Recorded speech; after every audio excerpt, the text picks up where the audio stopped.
करवाता हूँ। ऊपर गई है कपड़ा पर, हाँ कपड़ा धोने गई है। हाँ हाँ, निक्की को देता हूँ मैं। अब्बू का फोन है, आ रही निक्की है, दे रहा हूँ निक्की। हाँ नमस्ते बच्चों, कैसे हो sir? Good afternoon sir. Good afternoon बेटा, सब ठीक हो?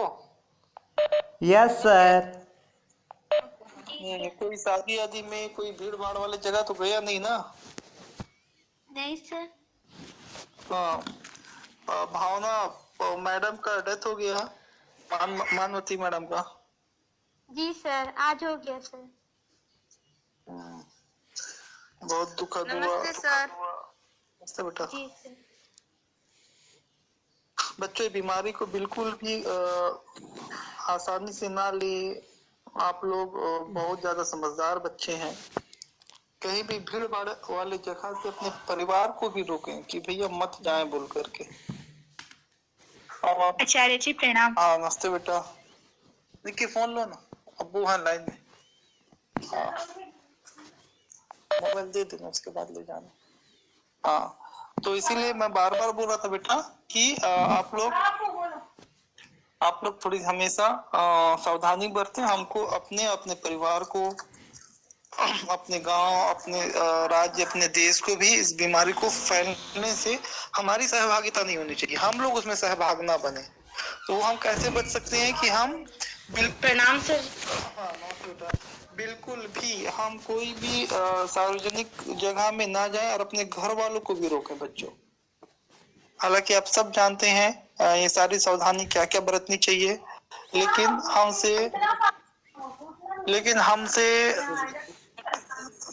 हमसे अक्सर गलतियां हो जाती हैं। और गलतियां नहीं मतलब थोड़ी सी लापरवाही हो जाती है। कुछ नहीं होता, क्या होता है, चले जाते हैं ऐसा बोल करके। ठीक है, तो हम लोग एक पाठ पढ़ रहे थे आत्म परिचय, और आपको आत्मविश्वास इतना होना चाहिए और आपको इतना आत्म विश्वास होना चाहिए कि हम इस बीमारी से, हमको जितने अपने गांव वालों को आप बस अपने बचाना है आपको। अगर किसी को अगर हो गया तो फोन करके उसको सांत्वना दे, जरूर बात करें। ठीक है, हाँ चलिए अब हम लोग को पढ़ते हैं। आत्म परिचय पाठ हम लोग पढ़ रहे थे बच्चों, एक बहुत अच्छा पाठ था। और इस पाठ में जो कवि जो है हरिवंश राय बच्चन अपने प्रेम के बारे में बता रहे हैं, अपने प्रेम और संसार के बारे में जो संबंध है उसको व्यक्त किए हैं, और अपना जो प्रेम में जो मदमस्त हो गए थे और उनकी मानसिक दशा क्या थी कि जब वो प्रेम में पड़ गए थे तो किसी भी चीज को वो नहीं मानते थे। जब प्रेम में पड़ गए थे तो वो किसी भी चीज के लिए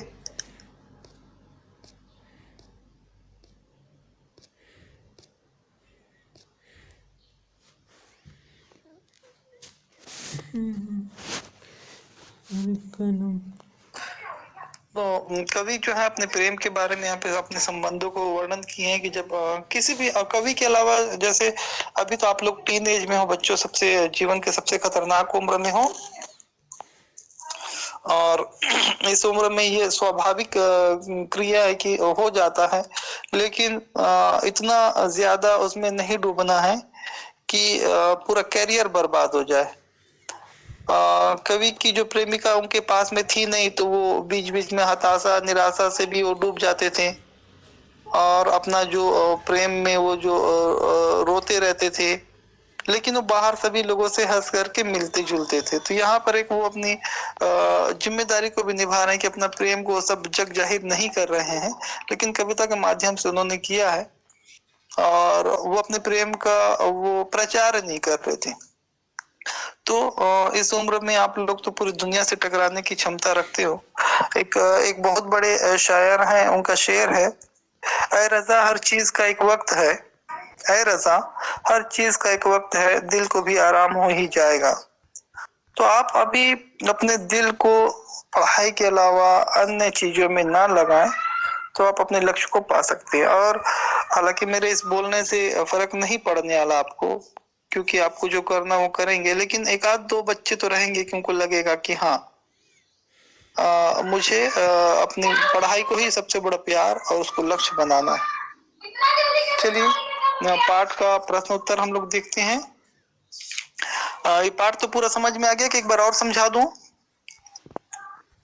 आत्म परिचय समझ आ गया सर, आगे बता दीजिए। हाँ ठीक है। चलिए भावना, आत्म परिचय एक बार संक्षिप्त आपको परिचय बता देता हूँ मैं। जी सर। हाँ, तो कवि हरिवंश राय बच्चन जो बच्चों यहाँ पर वो अपने जो प्रेम का जो उनको हो गया, तो वो किस प्रकार से अनुभूति और आनंद में मस्त होकर के अपना जीवन गुजार रहे हैं, उसके बारे में शुरू के पद में कहते हैं कि मुझे मेरे ऊपर जो जिम्मेदारी, सांसारिक जो जिम्मेदारी आ रही है, उसको मैं कर्तव्य और जिम्मेदारी को बोझ समझ रहा हूँ। मेरे को हर चीज बेकार लगता है, खाली मुझे ऐसा लगता है कि जैसे मेरी जो प्रेमिका ने मेरे सांसों के तार को छू लिया है और मेरे दिल में प्रेम का संगीत बज रहा है। मेरा दिल चाहता है कि मैं हमेशा प्रेम में डूबा रहूं, और प्रेम रूप में जब डूबा रहूं तो कैसा डूबा रहूं कि मुझे किसी चीज का कोई परवाह ना हो, किसी चीज का कोई ख्याल ना रहे। लोग मुझे पागल समझे, आवारा कहे, दीवाना कहे, मेरे को किसी की कोई परवाह नहीं। और संसार में जो लोग एक दूसरे की भावनाओं को समझते हैं, उनसे मेलजोल रखते हैं, उनकी बातों को सुनते हैं, वो लोग अपना जिए, और मैं तो अपने मन से अपनी भावनाओं के साथ में जीऊंगा। और वो बोलते हैं कि मैं दिल में हमेशा अपना प्रेम भाव को लेकर के घूमते रहता हूँ, फिरते रहता हूँ, और मैं प्रेम ही सबको देता हूँ, और बगैर प्रेम के संसार बेकार है, और मेरे प्रेम का कोई कदर भी नहीं करता, तो इसलिए मेरे को संसार भी अच्छा नहीं लगता। मेरे प्रेम को संसार नहीं समझ रहा है, लेकिन मैं अपने सपने में ही, अपने प्रेम में ही आनंद से हूँ, उसी में खुश हूँ। और मैं अपने प्रेम में जो प्रेम में जो मेरी एक आग जो जल रही है, उसमें सुख और दुख दोनों के भाग वहां पे हमें मिलते हैं, और क्योंकि प्रेम में सुख और दुख दोनों हैं। और वो बोलते हैं कि संसार के लोग ये चाहते हैं कि अच्छे कर्म करें, लोगों की मदद करें, भलाई करें, लेकिन तो मैं तो प्रेम के नाव में ही सवार होकर के मदमस्त हूँ, मस्त रहता हूँ, मेरे को किसी भी चीज की ज्यादा परवाह नहीं रहती है। अब बोलते हैं कि मैं अपने जो जवानी के जो प्रेम में जो दीवानगी है, उसी में घूम रहा हूँ, फिर रहा हूँ, लेकिन मुझे मैं जिससे प्रेम करता हूँ उससे मिलने की मुझे बेचैनी है। मैं उससे मिलना चाहता हूँ, देखना चाहता हूँ, उसके साथ में समय बिताना चाहता हूँ, लेकिन वो नहीं मिल पा रही है। इसके कारण क्या हो जाते हैं, कभी हताश हो जा रहे हैं, निराश हो जा रहे हैं, और वो बोलते हैं कि वो नहीं मिलने के कारण जिसे मैं प्रेम करता हूँ, तो पर लोग तो मुझे मिलते हैं, तो जब लोग मुझे मिलते हैं तो मैं उनसे हंस हंस के मिलता हूँ, लेकिन मैं अंदर ही अंदर अपनी प्रेमिका के वियोग में रोते रहता हूँ, रुदान करते रहता हूँ। आगे कवि कहते हैं कि ये जो संसार जो है ये क्या है। संसार हर कोई सत्य जानने की प्रयास करता है, हर कोई चाहता है कि उसे सत्य पता लगे, लेकिन सत्य को कोई भी वास्तविकता में नहीं जान पाता। सबके सत्य अलग अलग होते हैं, और यहाँ पे जो अपने आप को बहुत होशियार समझता है वो बहुत ही नादान है। क्यों नादान है? कि होशियार कौन है इस दुनिया में? हम उसी को होशियार कहेंगे जिसके पास खूब धन दौलत रुपए पैसे हो, सारी सुख सुविधाएं हो। लेकिन वो लोग उस स्थिति में कैसे पहुंचे? अपने स्वार्थ सिद्ध करके, अपना अपना लाभ कमा करके, अपना फायदा उठा करके वो लोग इस प्रकार के करे। तो मैं संसार को मूर्ख क्यों ना कहूं? अगर सत्य है तो वो ईश्वर है और उसी को चाहना चाहिए। धन दौलत रुपए संपत्ति को चाहने से क्या मतलब? तो जो मुझे स्वार्थ से निस्वार्थ सीखने की आवश्यकता है, स्वार्थ से निस्वार्थ भाव सीखने की आवश्यकता, उसकी जरूरत है। और जो मैं पहले जो संसार में जो स्वार्थ वाले भाव सीखा था, अब मैं उसको भुलाने की कला सीख रहा हूँ, उसको मैं भूलना चाह रहा हूँ। आगे वो फिर कहते हैं कि मैं और संसार दोनों अलग अलग हैं। क्यों अलग अलग हैं? कि हम लोग की दोनों की सोच अलग अलग है। क्यों सोच अलग अलग है? कि मैं कल्पनाओं में जीता हूँ, मैं ख्वाब में जीता हूँ, मैं प्रेम में जीता हूँ, और संसार कैसा जीता है? संसार वास्तविकता में जीता है, संसार सांसारिक सुख सुविधाओं के लिए जीता है। तो वो लोग सांसारिक चीजें एकत्रित करते हैं, उन लोग को धन दौलत रुपए पैसे ये चीज चाहिए, लेकिन मुझे क्या चाहिए? मुझे प्रेम चाहिए, और मैं उसी में ही जीता हूँ। और बोलते हैं कि मैं ऐसे मतलब रुपए धन दौलत को मैं लात भी मारता हूँ, ठोकर मारता हूँ। आगे वो बोलते हैं कि जो अपने प्रेम में अपने बड़े बड़े महल को लुटा दिए, जो अपने प्रेम में सारी चीजें, रुपए, धन दौलत छोड़ करके दीवाना हो गए हैं, और उनके जो महल थे वो खंडहर हो गए हैं। उन खंडहरों में जो प्रेम के कारण छूटे और वो खंडहर हो गए, उन्हीं खंडहरों में अपने प्रेम के भाग को लिए ढूंढता हूँ, घूमता हूँ, फिरता हूँ, वहीं पर मैं अपने प्रेम को ढूंढ रहा हूँ। फिर आगे वो कहते हैं कि मुझे अपनी जो प्रेमिका है उससे मिलने का बहुत ज्यादा मन है, और मैं उसके प्रेम के वियोग में जब भी रोता हूँ तो मेरे अंदर से एक गीत के रूप में उस रोने की आवाज निकलती है, एक गीत के रूप में निकलती है आवाज। और लोग उसे फिर कहते हैं कि इन्होंने गीत लिख दिया, और मुझे वो वियोग का कवि कह करके क्यों अपनाना चाहते हैं, क्योंकि तो मेरे अंदर की दिल की आवाज है। मैं जिसे चाहता था उसके लिए मेरे मन से अपने ही आप ये सारी बातें निकल गई। तो मैं एक नया प्रेमी दीवाना हूँ, और दुनिया में मेरी यही पहचान है। और आगे बोलते हैं कि मैं प्रेम में इतना डूब गया हूँ, इतना हूँ कि मैं पागलों को जैसे घूमते रहता हूँ, फिरते रहता हूँ, और अब मेरे जीवन में सिर्फ प्रेम का ही नशा है, मतलब प्रेम का ही नशा है। और यही चीज को पा करके सभी लोग भी, संसार के लोग भी खुशी में झूमते हैं। अब मेरे प्रेम को लोग समझने लगे कि ये सच्चा प्रेमी है, सच्चा आशिक है, और मेरे प्रेम को देख करके वो नतमस्तक होने लगे हैं, स्वीकार करने लगे हैं। और मैं भी अब अपने प्रेम में ही मस्त रह करके लोगों को संदेश देते रहता हूँ, एक बात बताते रहता हूँ। ये आपके पूरे पाठ का व्याख्या था बच्चों, थोड़ा संक्षिप्त में। और अगर कोई मन में कोई कहीं पे अगर कोई विचार आ रहा हो तो पूछ सकता है, नहीं तो हम आगे चलते हैं।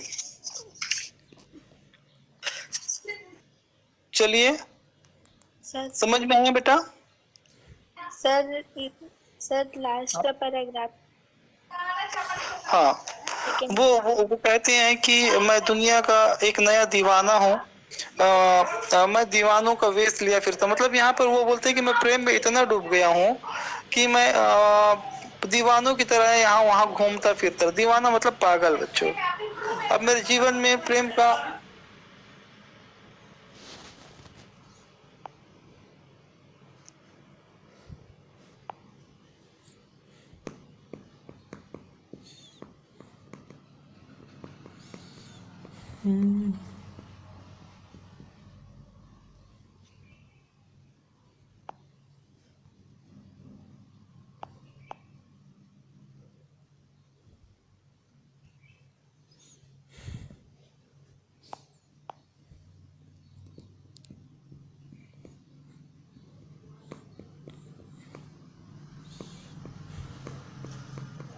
Hello sir. रुको भाई।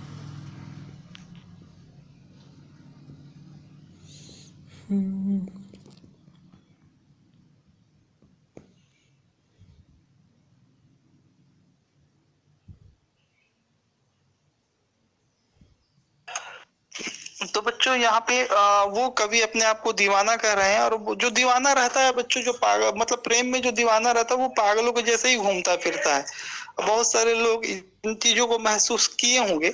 आप लोग तो सब समझदार लोग हैं, सब जानकार लोग हैं, लेकिन प्रेम का नशा ही अब बोलते हैं कि मेरे में शेष रह गया, बाकी सारी चीजें खत्म हो गई हैं।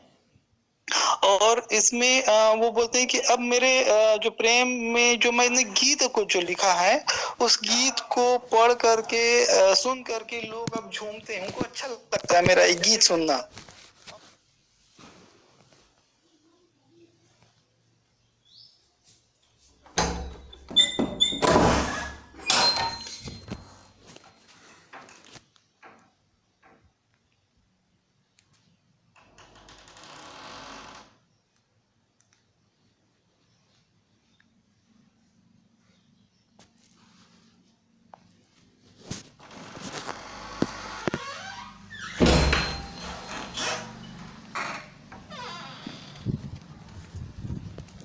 एक बात और मैं आपको बताऊं, दुनिया में कोई ऐसा व्यक्ति नहीं होगा, मुझे नहीं लगता, हो भी सकता है कि है विरले, लेकिन बड़ा दावा नहीं करता, कि हर कोई इंसान जीवन में किसी न किसी से कभी न कभी प्रेम करता है। कुछ लोग प्रेम को अपने दबा लेते हैं, कुछ लोग प्रेम में इतना ज्यादा एग्रेशन हो जाते हैं कि बहुत गलत कदम उठा लेते हैं। तो अलग अलग प्रकार के लोग मिलते हैं। तो वो भी एक फिल्मी दुनिया बड़े लोगों के साथ में रहे, वो भी हमारी उम्र में रहे हैं और जब कविता लिखी है तो अपने प्रेम आदमी प्रेम में जब डूब जाता है तभी बहुत सारी चीजें लिखता है। वो बोल भी रहे हैं ना कि मैं प्रेम में इतना डूब गया था, वो खुद बता रहे हैं, अपना अनुभव बता रहे हैं ना। तो मतलब वो बोलते हैं मैं प्रेम में इतना डूब गया था कि लोग अब मेरे प्रेम को तो पहले बोलते थे पागल है, बोलते थे दीवाना है, बोलते थे, लेकिन अब मेरे प्रेम को सारे लोग मानने लगे कि नहीं ये सच्चा प्रेमी है। क्यों? क्योंकि मैं प्रेम में ऐसे ऐसे गीतें, ऐसे ऐसे छंद, ऐसी ऐसी कविता लिख दिया जिसको पढ़ करके लोग अपनी प्रेमिकाओं को, लोग अपने प्रेमी को ये गीत सुनाते हैं, खुशी में झूमते हैं, नाचते हैं, गाते हैं। अब मेरी ये जो दीवानगी है इसको देख करके सारे लोग नतमस्तक हो गए, समझने लगे कि हाँ ये सच्चा प्रेमी है। तो वो अपने अनुभव से लिखे हैं बेटा ये। Yes sir. और किसी के मन में कोई प्रश्न? इसके कवि का नाम क्या बताया और आप? अमिताभ बच्चन को जानते हैं आप लोग? जी। उनके पिताजी हैं हरिवंश राय बच्चन। जन्म सर?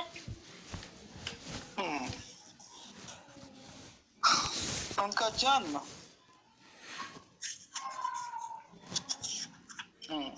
इनका जन्म 1907 में इलाहाबाद में हुआ था बेटा, इलाहाबाद में। ठीक है, और कुछ?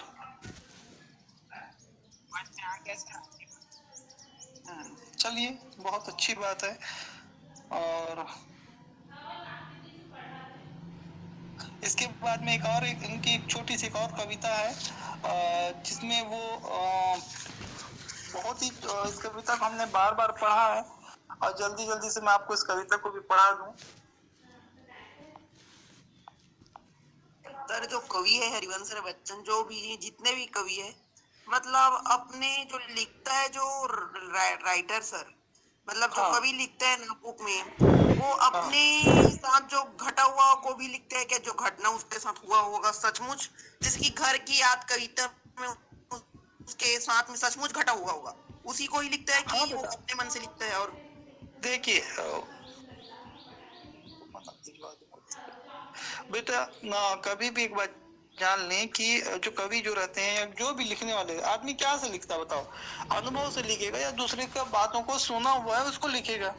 जब अनुभव से लिखेगा तो उसमें एक दर्द रहेगा, उसमें एक महसूसपन रहेगा। कुछ लोग कल्पनाओं में लिखते हैं, कल्पना भी लिखते हैं, है ना, कि बहुत सारी ऐसी चीजें। अब जैसे आप लोग एक फिल्म देखे होंगे, जैसे बाहुबली फिल्म देखे होंगे, उसमें आप देखे होंगे कि हीरो जब उड़ उड़ करके मारता है, एक तीर मारता है, 3 तीर निकलता है, 5 लोग मर जाते हैं। ये कल्पना है ना बेटा, लेकिन उसमें बहुत सारा चीज हम वास्तविक जीवन में सही ले सकते हैं। तो जितने भी कवि रहते हैं वो बहुत छोटी से छोटी चीजों को क्या करते हैं, महसूस करते हैं, देखते हैं और उसको फिर क्या करते हैं, उसको अपने कविता के जरिए लोगों के सामने में प्रस्तुत करते, लिखते हैं। तो इसीलिए क्या होता है, कवि होना बहुत बड़ी बात है कि आप अपने शब्दों को जमाना भी लग रहता है ना, कुछ भी लिख देना नहीं है ना यहाँ पे। तो अपनी जो विचारों को, कल्पनाओं को, अनुभव को ऐसे शब्दों में भी बच्चन ने बताया है कि मतलब दूसरों को जानने से पहले अपने आप को जानना बहुत मुश्किल जाता है, ऐसे बताया गया है सर इसमें। सही बात है एकदम। सभी जो ज्ञानी लोग हैं सारे लोग ये बोलते हैं कि देखो दूसरे को जानना बिल्कुल आसान है। क्यों आसान है? अब जैसे यहाँ पे जितने भी बच्चे हैं, आपको अगर मैं ये कहूँ कि आप डॉली के बारे में या कुसुम के बारे में कुछ बताओ, या अनुराग के बारे में या गोदावरी के बारे में, तो आप बोलोगे नहीं सर ये लोग बहुत अच्छे बच्चे लोग हैं, है ना। ये भावना के बारे में, आरती के बारे में बोलोगे तो बोलोगे नहीं सर ये लोग तो बहुत अच्छे बच्चे हैं। मैं बोलूंगा तुम तो यार कभी मिले नहीं तो कैसे बता रहे हो? तो तुम बोलोगे नहीं सर मैं क्लास में देखता हूँ वो लोग बहुत अच्छे से बात करते हैं, बहुत अच्छे से व्यवहार करते हैं, बहुत अच्छे से सारी चीजें कर लेते हैं, इसीलिए बहुत अच्छे हैं वो लोग। लेकिन आप तो कभी मिले नहीं ना, तो आपने कैसे कहा उनको अच्छा? आपने अपने अनुभव से कहा ना, आपने ऑनलाइन क्लास में मिला और उन्हें जो महसूस किया, देखा तो नहीं है आपने, किसी से मिला तो नहीं है, लेकिन आपने बता दिया कि वो लोग अच्छे हैं। तो ये जो आपने अनुभव किया, तो उसके द्वारा आपने उसे अपना विचारों में व्यक्त किया कि नहीं सर ये लोग अच्छे हैं, लेकिन मैं कभी मिला नहीं हूँ, लेकिन मुझे अच्छे लगते हैं। क्यों? इनका व्यवहार अच्छा है, इनकी बातों में शालीनता है, ये लोग सबकी मदद करने में हमेशा तैयार रहते हैं। और है बहुत सारे बच्चे लोग, ज्योति है, चाहे नारायण है, यहाँ पे नारायण जायसवाल है, आकांक्षा है, या शिलू भी है एक हमारे पास में, और बहुत सारे बच्चे जिनका मैं नाम नहीं ले पा रहा हूँ, लेकिन बहुत सारे आप जानते हो, इकरा भी है यहाँ पे, आप लोग जानते हो सारे बच्चे लोगों को, एक दूसरे को, आपके बारे में भी सारे बच्चे जानते हैं। तो अनुभव किए हो ना आप लोग भी, तो अनुभव कर ले रहे होंगे, नहीं कर रहे हो? अगर मैं पूछूंगा यार नारायण कैसे तुम्हारे बारे में है, तो बहुत सारे लोग, बच्चे लोग अपना अलग अलग राय देंगे। आखिरी में एक बात बोलेंगे कि लड़का दिल का साफ है। ठीक है, और किसी को कोई प्रश्न कि आगे बढ़े? हाँ सर, इसको हम उस बारे में दूसरे के बारे में हम कॉम्प्लीट की पूरे बता सकते हैं। हाँ, शेखर की आवाज मुझे समझ में नहीं आई बेटा, क्या बोला? फिर से बोलिए।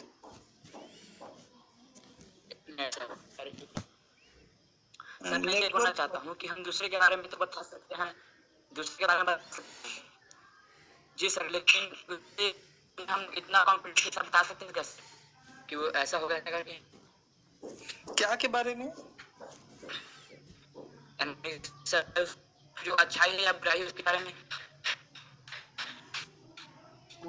देखिए, जहां तक मुझे थोड़ी सी कट के आवाज आ रहा था, ऐसा लगता है हम दूसरे के बारे में तो आराम से बता सकते हैं, आराम से। देखो, हम जो देखते हैं वही तो हम बताएंगे ना बेटा, उसके दिल का हाल तो हम नहीं बता सकते। दुनिया में हम किसी के दिल के हाल नहीं बता सकते। हाँ, कुछ लोगों का, जो ऐसे लोग हैं जो पूरा दिल की बात आपके सामने बता देते हैं, जो बताते हैं वही हम जानते हैं। हम ये नहीं जानते कि आदमी जो कार्य कर रहा है उसके पीछे उसका क्या उद्देश्य है। जो दिख रहा है हम वही महसूस करेंगे। दिखाया भी तो जाता है ना, ऐड क्या है बताओ तो, जो विज्ञापन जो आता है वो दिखाया जाता है कि भैया इसमें ये खूबी है, ये खूबी है, ये खूबी है, लेकिन उसका कभी भी जो दुष्परिणाम वाले जो चीजें, वो चीज नहीं बताया जाता। आप जैसे थम्स अप का देता है या कोल्ड ड्रिंक के जितने भी ऐड आते हैं, ऐसा लगता है पी करके इतना एनर्जी आ जाएगा, लोग सैकड़ों सीढ़ी वो एकदम चढ़ जाएंगे, लेकिन ऐसा नहीं होता है ना। वो हमको बता रहा है ऐसा, लेकिन अब हमको जो दिख रहा है, तो लोग क्यों इतना पी रहे हैं? क्योंकि वो दिख रहा है और लोग उसको सही मान लिए। हमने उसको जांच करने की नहीं सोची। अच्छा, जिसने जांच किया है अगर वो बता भी रहा है, वो इतना पावरफुल नहीं है, वो इतना बड़ा व्यक्ति नहीं है कि उसकी बातें हम मान लें। ठीक है जी सर। सर, हरिवंश राय बच्चन को कौन कौन सा पुरस्कार मिला था? हाँ, हरिवंश राय बच्चन को सिर्फ एक पुरस्कार मिला था, पद्म भूषण का। पद्म भूषण के साथ में और बहुत सारे भी मिले होंगे बेटा। उसका साहित्य अकादमी पुरस्कार भी मिला था, सोवियत लैंड नेहरू पुरस्कार भी मिला था, और एक्रो एशियाई सम्मेलन में कमल पुरस्कार भी मिला था। हाँ, बहुत बढ़िया। और उन्होंने बहुत सारी जो उनकी एक बहुत हिट रचनाएं, मधुशाला बोल करके, आप अगर कभी पढ़ेंगे तो मजा भी आएगा। मधुशाला बोल करके बहुत ही अच्छा। उनको एक हालावाद बोल करके एक दर्शन है। दर्शन मतलब कविता के नए नए तरीके, छायावाद है, जैसे प्रगतिवाद है, वैसे हालावाद की है। जना के कभी समय रहेगा तो मैं आप लोगों को जरूर बताऊंगा। ठीक है बेटा। और उन्होंने एक बच्चन ग्रंथावली बोल करके भी अपना एक पूरा रचनाओं को एक प्रकाशित भी करवाया था। और 2003 में उनकी डेथ हुई थी मुंबई में। चूंकि फिल्म अभिनेता अमिताभ बच्चन के पिताजी है, तो अमिताभ बच्चन तो जब इलाहाबाद में से मुंबई जब आ गए, तो उन्हीं के साथ उन्होंने वहां पर अपना जीवन का आगे का जीवन बिताया। लेकिन वो पढ़ाई लिखाई, जब हमारा देश आजाद नहीं हुआ था उस समय वो इलाहाबाद विश्वविद्यालय में पढ़ाई भी करते थे। 1952 तक वहीं पे रहे। उसके बाद में वो यहाँ पर आए और यहीं पे अपना जीवन सर, अमिताभ गुजारे। बच्चन भी बम्बई में रहता है ना सर? जितने भी हीरो है वो बम्बई में रहते हैं ना? नहीं, देखो, ज्यादातर घर तो वहीं पे होगा, लेकिन कुछ लोग अपने जो जन्म भूमि रहता है, जो वहां से भी जुड़े रहते हैं, कर्म भूमि से भी जुड़े रहते हैं। सभी जगहों के घर होंगे, ऐसा नहीं सिर्फ वहीं पे होगा, बहुत सारी जगह होंगे। ठीक है। तो ये हम लोग का पाठ था बच्चों, आत्म परिचय। हरिवंश राय बच्चन की एक छोटी सी और कविता है, इसको मैं 2 मिनट में समझा देता हूँ, क्योंकि इसके बाद में इसके पूरे प्रश्न उत्तर हम लोग देखना चाहते थे। तो दिन जल्दी जल्दी ढलता है। देखो एक और अलग चीज को अनुभव किया है, और उन्होंने अपनी कविता के माध्यम से कहा है, हो जाए न पथ पे रात कहीं, मंजिल भी तो है दूर नहीं, यह सोच थका दिन का पंछी भी, जल्दी जल्दी चलता है दिन, जल्दी जल्दी ढलता है। अब यहाँ पे बच्चों यहाँ पे जो जीवन में आदमी जब लक्ष्य के पास में पहुंच जाता है ना, तो उसको वो सब्र नहीं होता, वो तेजी से चलता है। तो यहाँ पर एक पथिक है, पथिक मतलब चलने वाला है ना, पैदल चलने वाला। और तो उसके जीवन का वर्णन करते हुए कभी क्या बोल रहे हैं कि जब वो अपने गंतव्य में जहाँ पर जाना चाहता है, वहां जब वो पहुंचता है, तो पहुंच करके ही जो लक्ष्य है उसको प्राप्त करना चाहता है जल्दी जल्दी। और वो जब मंजिल के नजदीक पहुंच जाता है, और उसके बाद जब शाम होने लगती है, तो उसके मन में ये विचार आता है कि देखो, हमेशा वो आराम करते करते अपनी मंजिल की ओर जा रहा था, लेकिन जब बिल्कुल सामने में मंजिल है और शाम हो गया, तो अब वो क्या चाहता है कि अब मैं भले थक गया हूँ, लेकिन अब मैं आराम करना नहीं चाहता। सारा दिन चलते चलते थक गया हूँ, किंतु अब शाम होने लगा, सूर्यास्त होने लगा, और उसके मन में ये विचार आ रहा है कि आराम तो नहीं करना चाहिए मुझे। क्यों? क्योंकि मेरा जो लक्ष्य है, जो गंतव्य है, ज्यादा दूर नहीं है। और धीरे धीरे चलने से क्या होगा कि रास्ता में कहीं रात ना हो जाए, अब मुझे रुकना ना पड़ जाए। इसीलिए वो थका हारा होने के बावजूद, थकान होने के बावजूद भी तेजी से अपने कदम को बढ़ाता हुआ अपनी मंजिल की ओर जाता है। उसके बाद में एक अलग विचार के साथ में एक पक्षी जो है, चिड़िया के बारे में अपने विचारों को कुछ बताते हैं कि चिड़िया और उसके बच्चों में किस प्रकार ममता है। सभी माँ बच्चों में ऐसी ममता होती है बच्चों, लेकिन पक्षी जो अपने ममता का इजहार नहीं कर सकते, लेकिन वो अपने क्रिया से कैसे व्यवहार कर रहे हैं। आप लोग भी बहुत सारे जानवरों का ममता को देखे होंगे। तो चिड़ियों की यहाँ पर उन्होंने कवि ने कहा है, बच्चे प्रत्याशा में होंगे, नीड़ों से झांक रहे होंगे, या ध्यान परों में चिड़ियों के, भरता कितनी चंचलता है, दिन जल्दी जल्दी ढलता है। तो यहाँ पर जो कवि हरिवंश राय बच्चन है, वो बता रहे कि जो चिड़िया जो है, जो सुबह तो भोजन की तलाश में चले जाती है बच्चों, अपने बच्चे लोगों के लिए भी वो भोजन को लेकर के घोंसला में आती है, तो शाम के ही वापस आती है। अब शाम के जब वो थोड़ी लेट हो जाता है, तो बच्चे भी प्रत्याशा में, नीड़ मतलब घोंसला हो गया, वहां से वो झांकते रहते हैं कि हमारी माँ हमारे लिए अभी तक कैसे नहीं आई, शाम होने लगा, सूर्य ढलने लगा। तो वो इस उम्मीद से अब